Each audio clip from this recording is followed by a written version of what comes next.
Good evening, viewers. We're back with episode 7 of Grace's World. Happy Monday and happy back to school week officially to the parents everywhere. Let me tell you something. It's amazing how quickly time is flying. Just yesterday, we were getting ready for summer break. Now we're officially back in session with class. But just goes to show that you got to savor every moment because again, it just goes by way too quickly. Here we are, another Monday evening, brand new week, brand new month. It is officially August 10th. And so far so good. I can't complain about the day. Your broadcaster had a quiet start of the workday, quiet start to the school year. Really can't complain.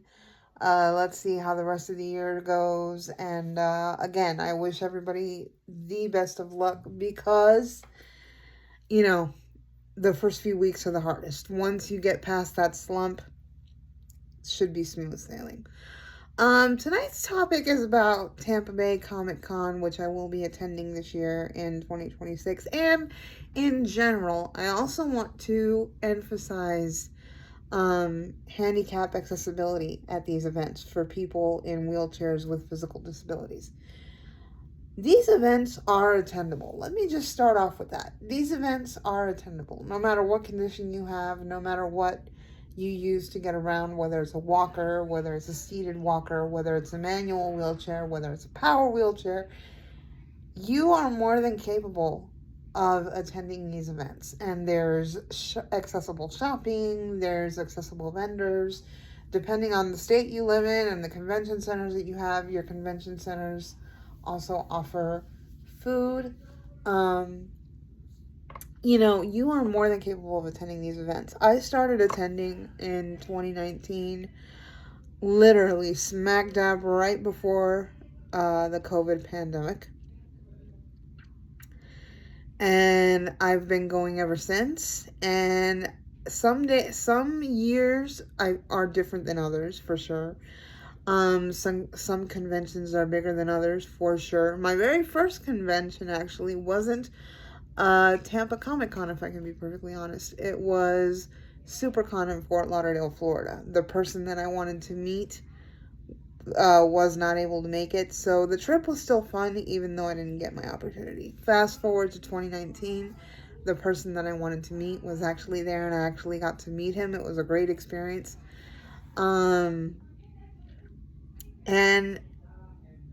I gotta tell you, when you go to these things, just like any event that you go to, whether it's a play, whether it's a show, whether it's a theater performance, whether it's a concert, you have to plan ahead and you have to do everything as early ahead as possible. And if you have a disability, you have to be able to read out the maps of the areas and the convention centers and the expo halls and look at your maps and look for your ADA compliant symbols and look for where the ramps are and look for where the elevators are. Because me personally, I'm the kind of person, unfortunately, not only am I a very fearful person, I seem very brave, but I am, but there are certain instances where I am very fearful and I'm very frightened. And one of those things that I am is that something is not accessible for me or within my reach for me to be able to enjoy or experience. Because although the American Disabilities Act is the law here in the United States and all 50 states, some people don't abide by that. Some people don't. They do follow it, but they don't follow it as they should. Some people don't have doors wide enough. Some people don't have ramps for you to be able to come inside buildings. Some people don't have special spaces for wheelchairs to be able to have seating. For example, if no one knows this, which I'm sure a lot of you do, but if no one knows this, here's a little tidbit. The only mode of transportation here in the United States that does not have to abide by ADA compliant laws in terms of having an open seating space for wheelchair travelers to be able to stay in their chairs as they fly are airlines. Now, please keep in mind that airlines do have special chairs for you to go into the aisle and help you transfer into your seat and all these things. But as far as being like a public transportation bus or a school bus or a special van like my own that has an open space for me to be able to park my chair inside and be able to be transported, airplanes don't have that. So when you go to conventions as someone with a disability, you have to plan ahead. And like I said, that's for any event, whether it's a concert, whether it's an art show, whether it's an expo, whether it's a museum, that's for any event. Me, especially for theme parks, I like to, because I pretty much know a lot of them like the back of my hand, I like to refresh my memory and make sure I'm going the right way and make sure I don't get lost and all these things. And then same thing for movie theaters. Movie theaters, thankfully, they have a lot of, they're very good about having spaces for wheelchair people who want to go see a movie and all these things. There is one location that's not so great at it that I've noticed, and it's quite uncomfortable, and that would be AMC Theaters located here in Brandon. I just recently went to their location to see a movie, and this isn't giving a bad review. This is just me emphasizing and making a comment. I noticed that when we went to set up our movie and get our tickets and whatever, there weren't companion seating and wheelchair spaces in the middle of the theater. They were all in the very front of the theater, literally this close to the screen. It was very, very uncomfortable. So, case in point, I do plan on attending this event once again this year, and like I said, I plan on taking the show with me. Let's hope that a lot of cosplayers and a lot of people that are in costume, they don't mind being on camera with me, and they don't mind going live with me, and they don't mind doing all these things. Very key thing though, which I don't like about YouTube or Instagram, is that you have to have a certain amount of followers.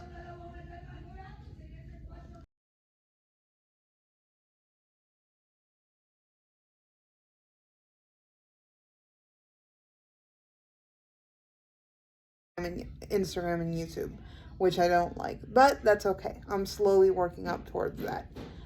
But that is my plan, and that's kind of what I wanted to emphasize on this episode, is not only that event and how anybody can go visit it and experience it, but also kind of emphasize the importance of inclusion for people with disability and wheelchairs, which is something that my show will also be very much about, is advocating for that, because I've been advocating for myself ever since I found my voice, and my mother let me find my voice in my mid to late teens, and I owe it all to her. And if something doesn't feel right, I'll let you know. Trust me. And if I don't see that something isn't properly accessible, I'll let you know. If I see that something is uncomfortable, I'll let you know.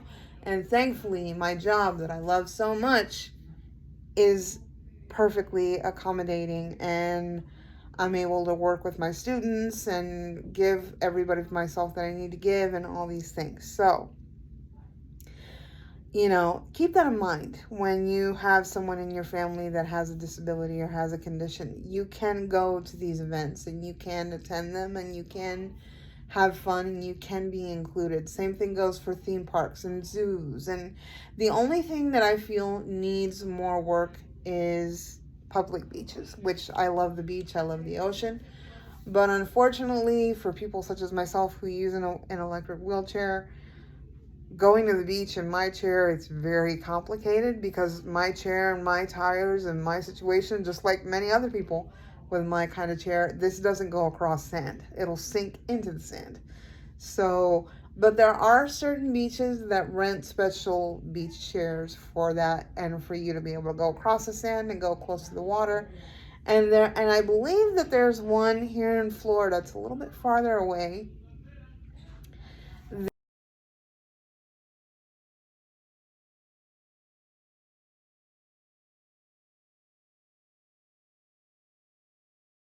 Very close to the water. So, and I will say, the first time I ever experienced a beach chair that goes across sand, a beach pool chair, was in 2014. I'll never forget it. My mom was still with me.